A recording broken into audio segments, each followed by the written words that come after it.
Aujourd'hui, on est là pour voir comment exploiter au mieux vos données e-commerce pour personnaliser l'expérience de vos clients.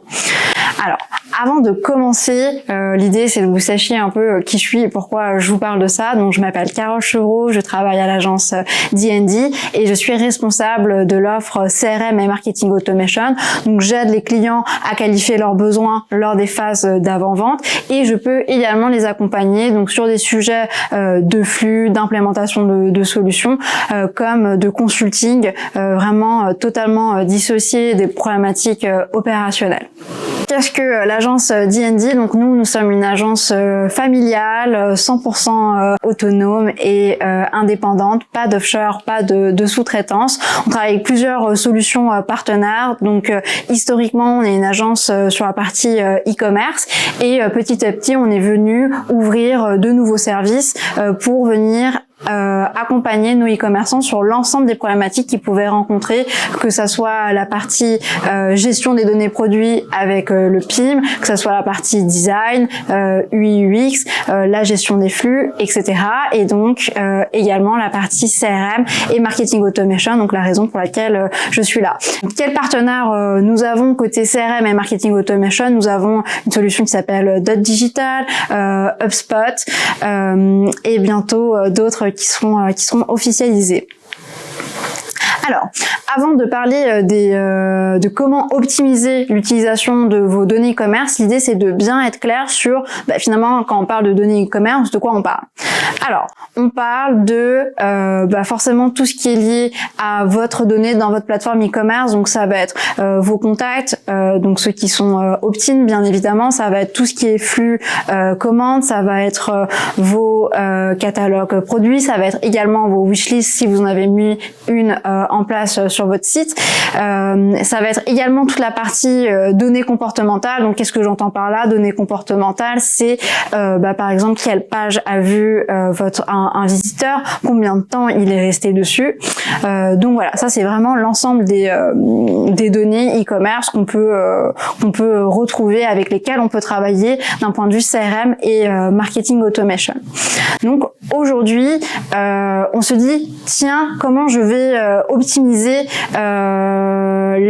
l'utilisation de mes données e-commerce. Donc l'idée, avant de dire comment je vais faire, c'est de se dire pourquoi c'est si important finalement de bien utiliser ces données. C'est parce qu'une stratégie CRM, elle a toujours pour but de fidéliser.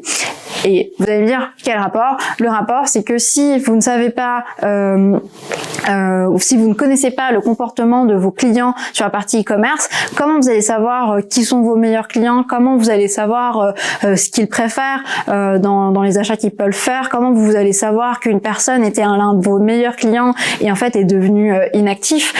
Tout ça, vous ne pourrez pas l'avoir, pas complètement en tout cas, si vous n'avez pas accès à vos données e-commerce. Alors, ce qui est important de préciser ici, c'est vraiment le contexte, c'est-à-dire que ça, c'est ce qu'on vient de se dire, ce que nous sommes en train de se dire, vaut pour les personnes qui sont des retailers et qui souhaitent avoir une approche omnicanal. C'est-à-dire que moi, si par exemple Camille achète dans mon magasin et qu'elle a acheté juste une fois, mais qu'en revanche sur mon site, ma boutique en ligne, elle a acheté déjà 10 fois, et moi j'aimerais être en capacité de me dire tiens, Camille, elle a fait 11 achats en tout, c'est vraiment une super cliente, voilà, j'ai envie de la récompenser, j'ai envie de la chouchouter. Si donc vous avez cette vision-là et que finalement vous synchronisez uniquement les données qui sont issues de vos boutiques en ligne, finalement vous allez vous dire tiens, Camille, elle est pas si intéressante que ça, et vous n'allez pas la récompenser. Donc voilà, je précise parce que nous on a certains clients en avant-vente, ça arrive, qui sont des retailers mais qui n'ont pas forcément une stratégie omnicanal. Donc voilà, ça s'applique aux retailers qui ont une stratégie omnicanal, et bien évidemment ça s'adresse donc à tous les pure players. Donc je rappelle, un pure player, personne qui fait uniquement de la vente en ligne. Là, c'est ce qu'on se disait. Vraiment, on a des œillères. Si je veux avoir une stratégie omnicanal et que j'ai accès qu'à mes données online ou offline, ça ne fonctionne pas. Mais encore une fois, on a des retailers, et c'est déjà arrivé, qui se comportent comme des pure players. Donc, chaque retailer peut avoir un comportement, une approche qui est différente. Donc maintenant, on a vu pourquoi c'était important, parce que si je n'ai pas accès à mes données e-commerce, finalement, je peux pas mettre en place une stratégie de fidélisation qui ait du sens, et donc finalement, je peux difficilement avoir une stratégie CRM tout court. Donc là, on a répondu au pourquoi. Maintenant, on va plutôt se dire comment je fais, comment je synchronise, quelles sont les options qui s'offrent à moi. Un élément aussi, donc c'est toujours très important de bien contextualiser, notamment à qui on s'adresse quand on fait cette vidéo. On va s'adresser à des personnes qui dans leur système d'information n'ont pas de CDP, Customer Data Platform. Pourquoi? Parce que le principe d'avoir une CDP, c'est bien que l'ensemble de ma donnée client soit dans cet outil et vienne alimenter les autres outils. Donc ça veut dire que ça ferait plateforme e-commerce, CDP et outils de marketing automation. Alors que nous, on est dans un cas où, du coup, on a une connexion en direct entre la plateforme e-commerce et l'outil de marketing automation. Donc ça, c'est vraiment important de l'avoir en tête parce que ça change absolument toute l'analyse et toutes les réponses qu'on pourrait vous apporter. Donc vraiment, je le répète, on est dans un cas où il n'y a pas de CDP et où je souhaite être connecté en direct entre mon outil de marketing automation et ma plateforme e-commerce. Donc, les options, la première option, c'est la partie du connecteur. Donc, un connecteur, c'est très important de bien avoir ça en tête, parce qu'il y aura beaucoup d'éditeurs qui vous diront « Non, mais il n'y a pas de souci, j'ai des API, ça se connecte très facilement. » Alors, oui, mais quand ils vous diront ça, ça veut dire qu'ils n'ont pas de connecteur. Qu'est-ce qu'un connecteur? C'est un outil déjà prêt, déjà développé, qui vous permet, juste en l'installant, de directement activer des flux entre un outil A et un outil B. Donc ça permet de gagner du temps et de faire des économies. La deuxième option qui s'offre à vous, donc c'est la partie des développements. Donc c'est finalement une option par défaut, c'est-à-dire que je n'ai pas de connecteurs qui me sont proposés par ma solution marketing automation. Donc c'est là que je vais me demander est-ce qu'il y a bien des API qui me permettent de faire en sorte que les outils communiquent entre eux. Et s'il y en a, il va falloir les construire en fait. Ces communications-là, elles vont pas se faire toutes seules. Je vais devoir du coup faire ce qu'on appelle un développement de flux. On a vu les deux options, connecteur, développement spécifique. Maintenant, l'idée, c'est de se dire quels sont les inconvénients et les avantages de chacune de ces deux options. Donc, sur la partie connecteur, on va commencer sur le fait que vous gagnez du temps. C'est ce qu'on se disait. C'est extrêmement logique, hein. C'est-à-dire que vous n'avez pas à développer, vous ne partez pas de zéro. Vous avez juste là où sur la partie développement, vous allez devoir spécifier. Donc, qu'est-ce que spécifier? C'est dire, moi, j'aimerais bien pouvoir faire des segments sur les personnes qui n'ont pas commandé depuis X temps. Ça veut dire que vous devez synchroniser le flux de vos commandes. Si vous voulez également faire une communication dès qu'une personne crée une wishlist ou ajoute un élément sur sa wishlist, ça veut dire que vous avez besoin d'un flux wishlist, etc., etc. Et donc, tout ça, c'est la partie spécification. Ensuite, il va falloir développer, tester et après, en seulement livrer. Et donc, toutes ces étapes n'existent pas en fait sur un connecteur. J'arrive directement à l'étape où pouf, je paramètre en fait mon connecteur et c'est tout. Bien évidemment, il faut le tester. Hein. Je vous invite à aller tester, mais voilà, c'est pour bien que vous puissiez visualiser pourquoi ça fait gagner autant de temps d'avoir un connecteur versus un développement spécifique. Bien évidemment, dans une même logique, puisque la plupart des agences fonctionnent sous ce business model, on facture au temps passé, vu qu'on passe moins de temps, forcément c'est plus rentable pour nos clients. On arrive à être plus compétitif et avoir des budgets qui sont beaucoup moins importants. Donc c'est vrai aussi bien à l'initialisation, donc quand j'implémente la solution, que à la maintenance. Pourquoi? Parce que en fait, quand par exemple je parle donc de Magento, qui est une solution sur laquelle on travaille, une plateforme e-commerce. Quand Magento fait des montées en version, il va falloir donc faire évoluer le code selon la version qui est sortie. Et donc ça, c'est ce qu'on appelle un budget lié à la maintenance qui n'existe pas par rapport à un connecteur, parce que ça, c'est pris en charge directement par l'éditeur.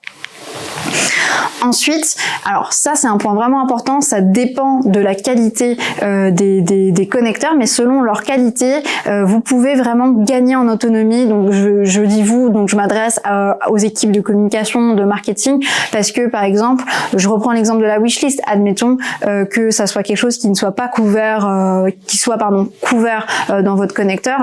Au lieu de devoir dire tiens j'aimerais que tu du coup me synchronises le flux de ma wishlist de façon à ce que je puisse faire une communication dessus, et vous aurez juste vous-même à activer le flux via le connecteur et vous ne serez pas dépendant donc de l'équipe technique.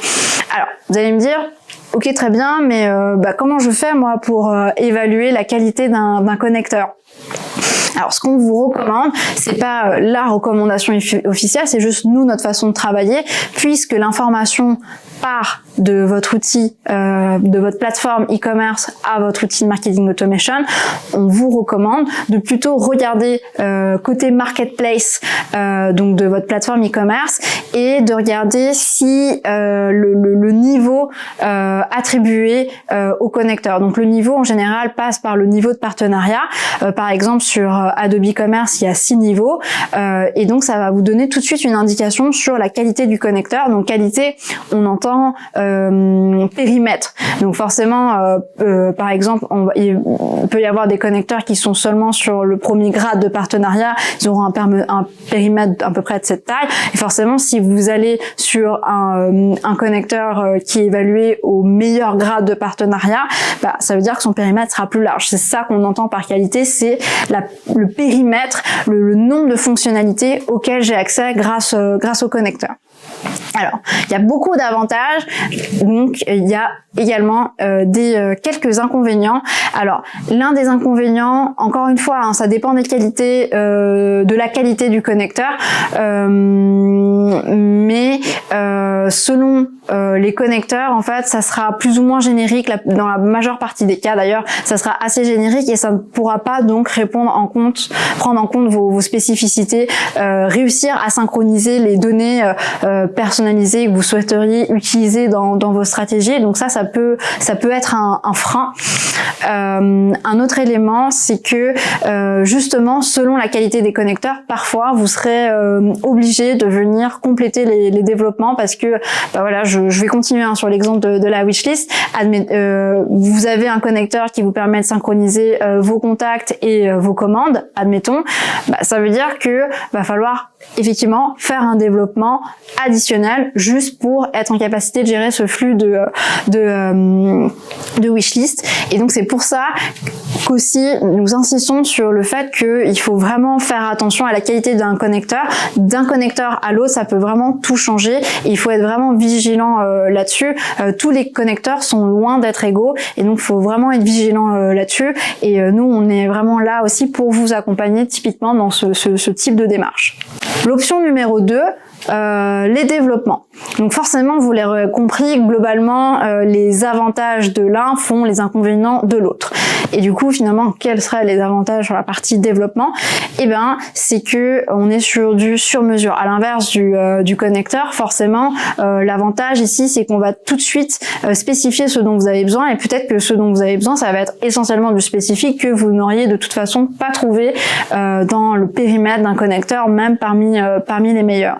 Ça s'applique aussi bien à l'initialisation qu'à la maintenance, c'est-à-dire qu'au début, vous allez définir un MVP qui correspond aux besoins les plus basiques que vous pouvez avoir, et après vous pourrez faire évoluer les développements comme vous le souhaitez selon vos besoins. Ensuite, ce qui peut être intéressant, c'est que, admettons, vous allez trouver une solution qui coche toutes les cases, qui est parfaite, qui répond à votre besoin, vous sentez que vous pouvez avoir un impact et des performances très intéressantes avec cette solution. En revanche, petit bémol, elle s'interface pas très bien avec votre plateforme e-commerce. C'est ce qu'on verra juste après, mais ça peut être intéressant d'avoir cette option pour se dire bon, c'est pas parce qu'il n'y a pas de connecteur que tout de suite je vais faire une croix sur cette solution. Ça peut permettre de malgré tout faire en sorte que deux solutions communiquent entre elles, même s'il n'y a pas de connecteur, et donc de bien retenir la solution qui est la plus adaptée finalement à votre contexte. Dans les inconvénients, bien évidemment, on sera à l'inverse totalement du connecteur, c'est-à-dire que ça va prendre plus de temps à l'initialisation, forcément, pour les différentes étapes que j'ai mentionnées tout à l'heure, où on spécifie, on développe, on teste, etc. Et donc ça c'est vrai aussi sur la partie maintenance. Et donc forcément, puisque ça prend plus de temps, eh ben, ça veut dire que c'est beaucoup plus cher. Ça, les deux notions vont ensemble. Dans tous les cas, vous pourrez difficilement réussir à faire en sorte que le périmètre que vous allez construire, que vous allez développer via vos développements spécifiques, soit du même niveau que ce peut vous offrir un connecteur. Parce que pour les meilleurs connecteurs, on va avoir des équipes entières de, je sais pas, 30 personnes qui sont à temps plein en fait dans le fait de faire évoluer ce connecteur. Donc forcément, vous n'investirez pas ce niveau de ressources pour vos développements. Alors, du coup, on a vu finalement quels étaient les avantages et les inconvénients d'avoir un connecteur ou de passer par des développements spécifiques. Et donc, l'idée aujourd'hui, c'est de se dire, qu'est-ce que je fais de cette information finalement, qu'est-ce qui est adapté à mon contexte, qu'est-ce qui est le mieux. Et donc, nous, si on a choisi aujourd'hui de prendre cette thématique, c'est parce que on a le sentiment en avant-vente que la partie synchronisation de données est parfois un peu négligée en tant que critère dans le choix de votre solution marketing. Et c'est un vrai pain point parce qu'après, vous en subissez directement les conséquences. C'est-à-dire que vous allez avoir des gros budgets d'implémentation, que ça va prendre beaucoup de temps, il peut y avoir des déceptions. Et nous, notre volonté, c'est vraiment de sensibiliser sur ce sujet. En revanche, ce qui est très important de comprendre, et là où on souhaite insister, c'est que ce qu'on souhaite dire, c'est que c'est un critère de décision dans le choix de votre solution de marketing automation. En revanche, nous, on ne peut pas aujourd'hui donner un statut d'importance qui soit générique. Pourquoi? Parce que ça dépend du contexte. C'est ce qu'on se disait tout à l'heure. Finalement, si vous avez une CDP, la capacité de communication entre votre outil de marketing automation et votre plateforme e-commerce n'est plus un sujet. Le sujet, ça sera de se demander, est-ce que ma CDP arrive à communiquer avec ma plateforme e-commerce et mon outil de marketing automation? De la même façon, si vous êtes un retailer et je sais pas pour quelle raison, vous avez une stratégie qui consiste à vraiment vous baser que sur vos données offline, pareil, ça ne sera pas un sujet. Donc, on a vraiment bien essayé de contextualiser pour que vous puissiez prendre cette information et la positionner dans votre contexte pour qu'elle fasse le plus de sens. Donc voilà, le point, c'est de se dire, c'est un critère de décision et selon votre contexte, c'est à vous de lui donner le niveau d'importance qui est pertinent par rapport à votre contexte. Très bien, donc là on a vu la première partie de comment je synchronise mes données e-commerce à ma plateforme de marketing automation. Donc c'est bon, les sujets un peu techniques et moins sexy, on va dire, sont finis. Maintenant on va sur les sujets qui plaisent beaucoup plus à nos amis du marketing. C'est plus, voilà, c'est bon, j'ai les données, maintenant comment je les utilise, comment je les exploite pour générer le plus de valeur possible. Alors, l'idée c'est de se dire comment j'utilise ces données pour fidéliser. Donc fidéliser au sens ici comment je fais en sorte d'augmenter donc la valeur de mon client, donc ça lifetime value, LTV. Donc on est vraiment sur ce registre-là. Je précise dans la mesure où il y a la fidélisation aussi plus d'un point de vue engagement, le fait d'adhérer, de faire partie d'une communauté, etc. Là on est sur une approche assez business dans notre façon d'aborder cette thématique.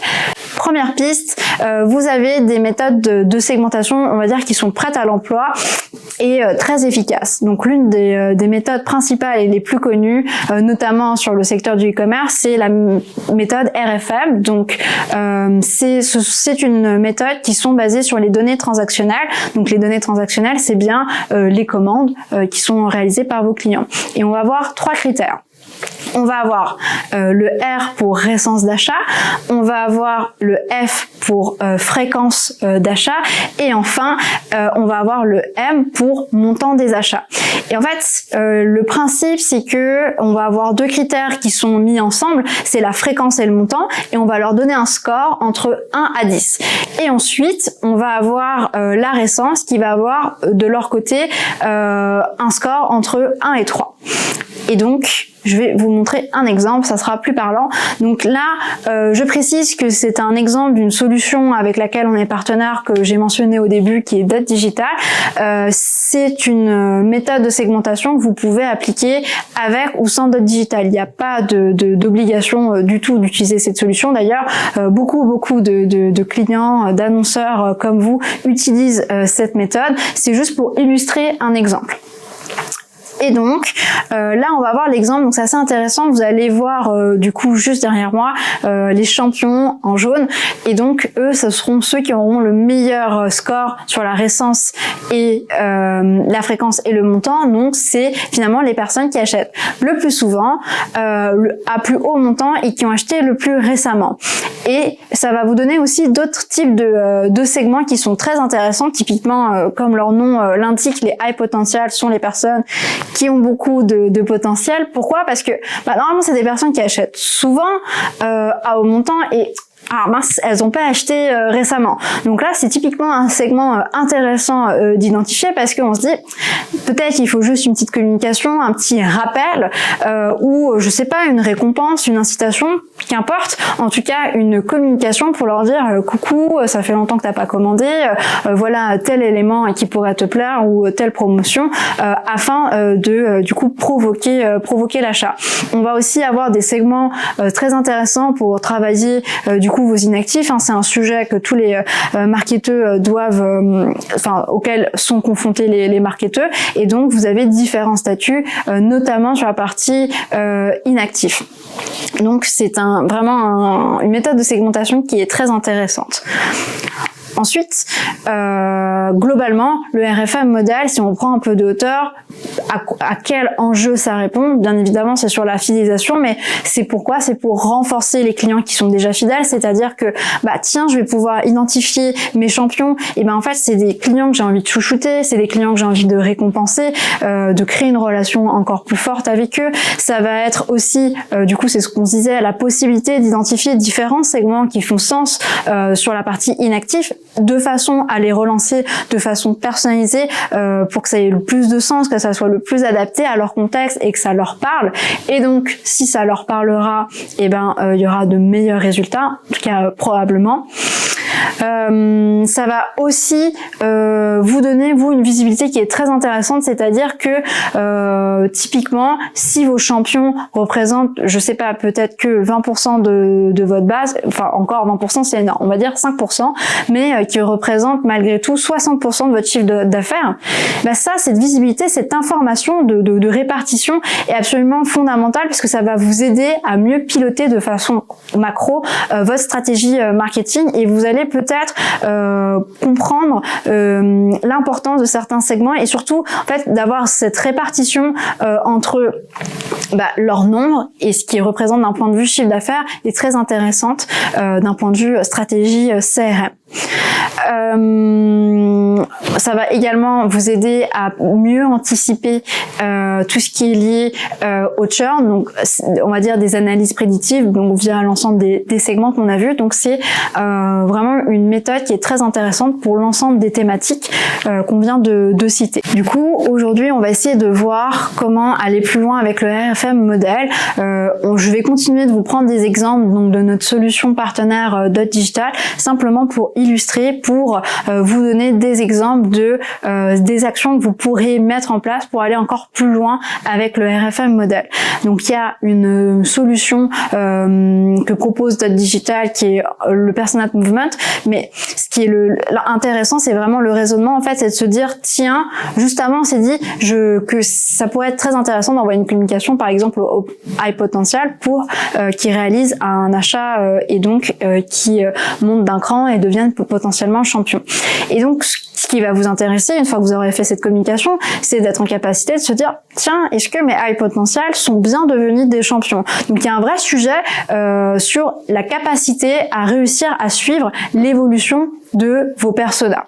Et donc là, il y a une solution qui est prête à l'emploi, donc vous allez le voir, c'est très visuel et ça permet effectivement de se rendre compte des différentes évolutions. Et ça peut être, là j'ai pris un cas, mais il peut y avoir un autre cas qui est extrêmement intéressant aussi, c'est de se dire, tiens, ces personnes-là avant étaient champions, tiens, je vais essayer de les contacter parce que je sais qu'il y a du potentiel et ça va être encore plus fin, encore plus précis dans les relances que vous pourriez faire et donc les messages que vous pourriez adresser. Nous avons aussi un autre type de segmentation prête à l'emploi qui est très intéressante, qui va vraiment être complémentaire au RFM, c'est ce qu'on appelle le IRFM, donc le IE pour engagement. Puisque effectivement, aujourd'hui, on ne peut pas se passer de la notion d'engagement. C'est vrai que se baser que sur la partie transactionnelle peut être limité et donc de façon générale, hein, c'est un retour que je fais en disant le RFM modèle est une segmentation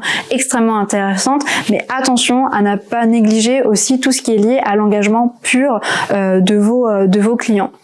Et donc typiquement, là, si on prend l'exemple de l'outil qui est fourni par Dot Digital, vous allez avoir la capacité de pouvoir évaluer le rapport entre engagement, niveau d'engagement et statut RFM, parce que vous pouvez voir qu'on retrouve les statuts RFM qu'on a vu juste à l'instant, et après vous allez avoir en fait en addition une autre dimension qui est l'engagement, et donc ça donne tout plein de segments différents.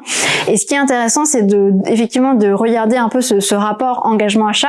Typiquement, on peut avoir nous un client dans le luxe où on observe un niveau d'engagement qui est très très élevé. Ce qui est un peu plus surprenant en revanche, c'est que finalement les personnes qui sont les meilleurs clients de cette marque de luxe ne sont pas du tout les personnes les plus engagées. Et pourquoi c'est intéressant? Parce que je vais me dire, tiens, en fait là il y a quelque chose, là il y a quelque chose d'intéressant, j'ai du potentiel parce que je sais que ces personnes s'intéressent à ma marque, s'intéressent à mes valeurs, s'intéressent à mes produits, sauf que elles ne passent pas l'acte d'achat. Et donc peut-être qu'un axe de travail que je peux tirer, enfin une analyse que je peux tirer de ce rapport, c'est ok, il faut que je réussisse dans ma communication à justifier l'acte d'achat en disant voilà, par exemple pour un anniversaire, pour les fêtes de fin d'année, etc., pour dire à ces personnes, tu as le droit entre guillemets de te faire plaisir ou de faire plaisir à quelqu'un d'autre pour des moments exceptionnels, et je vais travailler sur voilà le fait de justifier l'acte d'achat parce que je sais que ces personnes s'intéressent à ma marque. Tout ça est très intéressant, mais toujours la même question, c'est de savoir est-ce que le RFM modèle fait sens dans mon contexte, parce que comme tout, une solution n'est jamais uniformément la bonne pour tout le monde, ça dépend des contextes. Et donc globalement, le RFM modèle sera intéressant pour vous si vous avez une notion de réachat dans votre business. On peut avoir des business typiquement tout ce qui est lié au secteur de la literie, où finalement on va pas avoir une notion de réachat qui est très importante, puisque voilà, je sais pas comment vous fonctionnez, mais moi j'achète pas un lit tous les 4 matins, et donc voilà, on est sur un achat à peu près tous les 10 ans, donc d'un point de vue stratégie marketing, je vais pas du tout travailler sur le réachat, et donc finalement si on revient sur le RFM modèle, il n'y a pas de notion de fréquence du coup, et la notion de récence ne veut rien dire parce qu'on est sur une durée de 10 ans. Donc dans ce cas-là, ce n'est pas pertinent. À partir du moment où, à l'inverse, vous avez une notion de réachat qui est un minimum récurrent, parce que voilà, on se rachète des lits, mais c'est tous les 10 ans, donc ça vient biaiser bien évidemment l'analyse. Là, c'est un outil que vous pourrez utiliser qui fera vraiment sens dans votre business et dans votre stratégie CRM. En deuxième piste, on va avoir tout ce qui est lié à des stratégies vraiment personnalisées à votre business. Donc, qu'est-ce qu'on entend par stratégie personnalisée? Ça va être des stratégies qui ne pourront pas être répliquées dans d'autres contextes, sur d'autres clients. Ça sera vraiment très spécifique à votre business et à vos spécificités. Donc ici, on va vous donner des exemples. Donc, la plupart de nos clients, quand on discute avec eux en avant-vente, vont nous dire ok, j'aimerais optimiser la stratégie de cross-selling.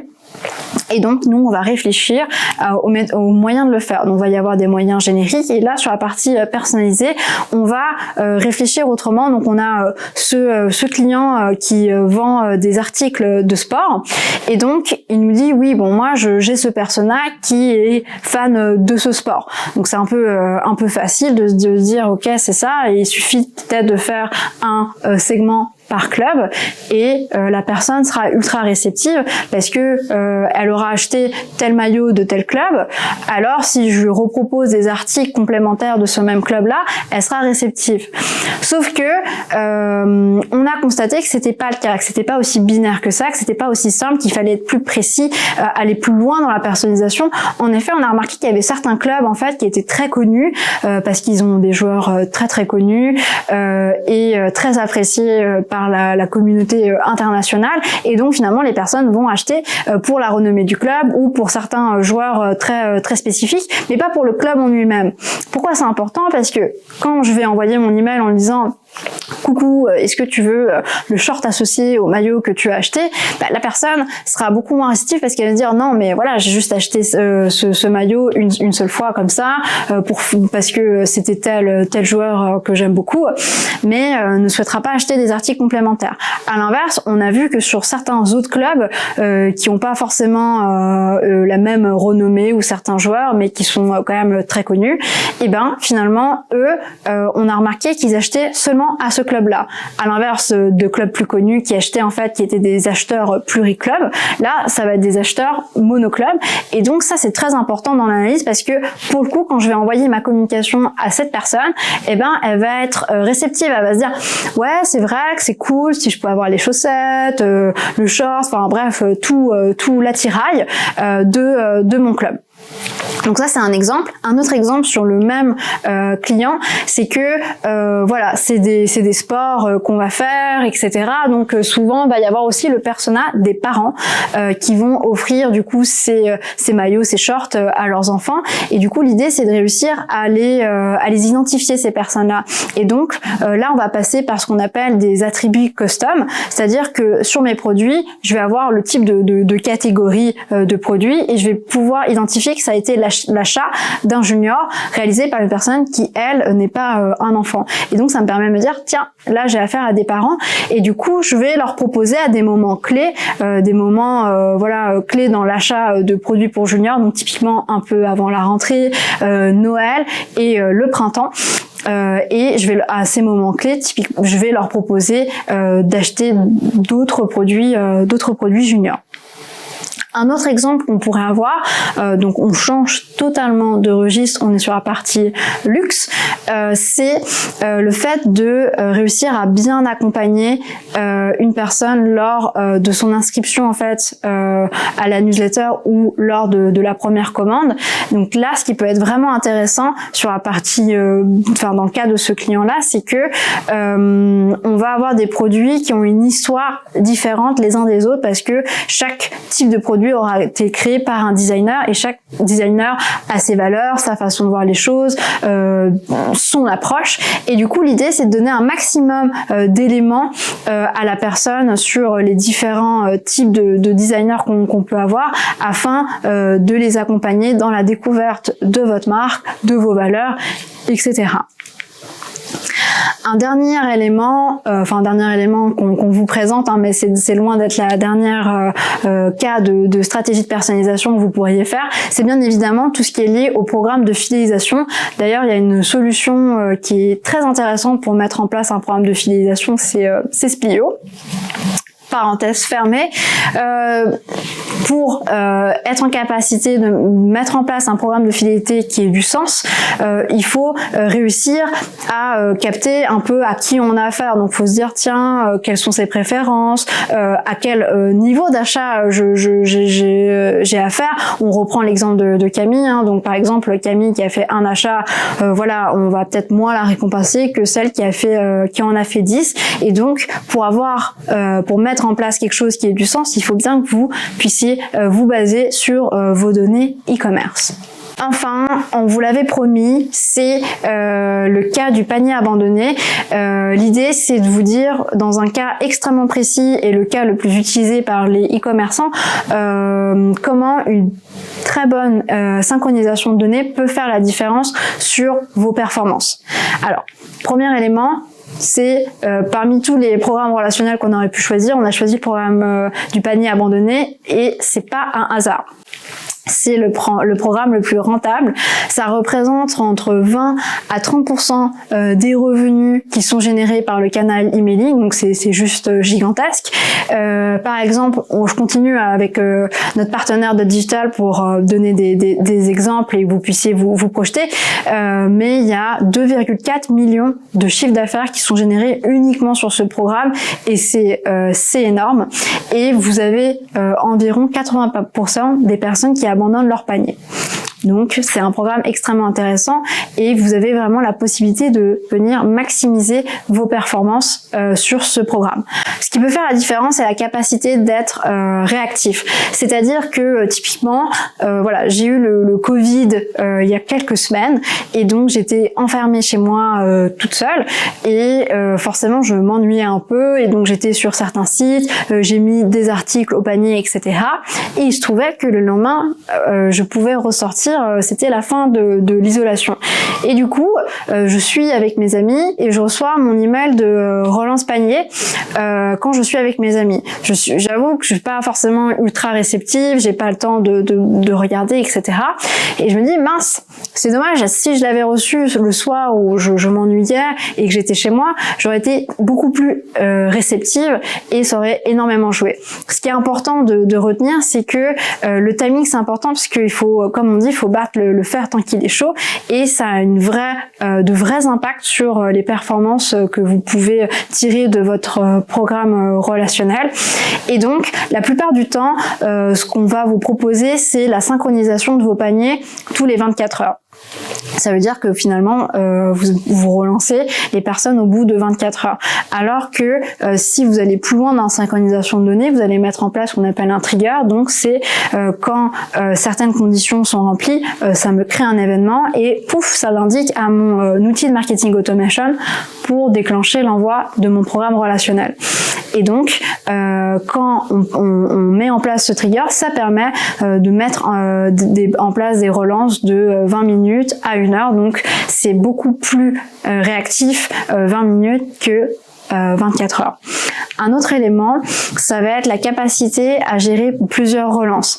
Donc il y a plusieurs études qui tendent à montrer que lorsque vous partez avec 3 relances au lieu d'une, donc 3 emails au lieu d'un, ça vous permet de maximiser votre taux de conversion de 69%. Donc c'est vraiment énorme et ça serait dommage de s'en priver. Un dernier élément, donc ça c'est peut-être un concept qui est plus lié à Magento, mais sur du coup Adobe Commerce, vous avez la possibilité de faire en sorte que les personnes puissent passer commande sans avoir de compte. On appelle ça les guests et du coup être en capacité de relancer toute personne qui aurait abandonné son panier et pas seulement les personnes qui aient un compte, et ben ça permet, voilà, peut-être sur les 80% d'en toucher vraiment les 100% et pas un pourcentage, le pourcentage de personnes qui ont un compte chez vous. Et ce qui est intéressant finalement, c'est que quand je mets quand j'additionne l'ensemble de ces petites optimisations, c'est bien cet ensemble qui va être impactant au niveau de mes performances et faire en sorte que voilà, mon panier abandonné ait un meilleur ROI. Et voilà, je vous remercie beaucoup pour votre temps. Si vous avez des questions, n'hésitez pas à vous adresser directement à moi. Il y a mes coordonnées qui s'affichent. On sera ravis de pouvoir vous accompagner.